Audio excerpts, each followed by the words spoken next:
Macam mana boleh tiba-tiba boleh kena keluar dalam UMNO? Katanya sayang ke DAP. UMNO sayang ke DAP ke macam mana sebenarnya? Amdap.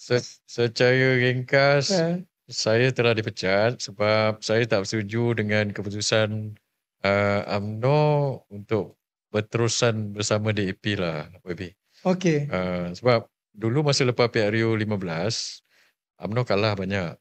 Ya. Lepas tu masa itu saya dalam majlis tertinggi, saya ingat UMNO. Ya. Lepas tu dalam majlis tertinggi pada ketika itu, saya kata, saya ingat dalam WhatsApp group, mesyuarat pertama saya kata, kita dah kalah 2 kali, buat apa kita nak jadi kerajaan, saya nak jadi pembangkang, saya cakap.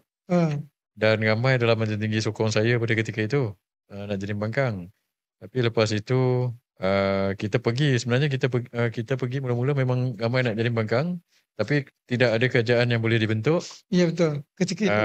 Saya cadangkan pada ketika itu supaya Perikatan Nasional dengan PH bentuk kerajaan sama-sama. Saya kata saya nak jadi pembangkang, so awak orang menang besar. Betul. Pergi. So apparently masa itu pengerusi Perikatan Nasional dengan Anwar Ibrahim pergi jumpa Agong. Tapi tak dapat penyelesaian lah. Dan yang sebelum tu sebenarnya memang PN dah hantar dulu sebenarnya.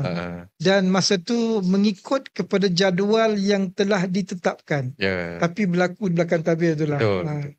Awak orang hantar SD tu. Ya. Dia orang tak hantar kan. Tapi kita hantar masa tu.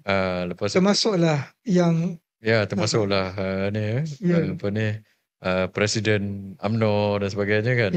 Termasuk yang UMNO punya orang. UMNO punya orang.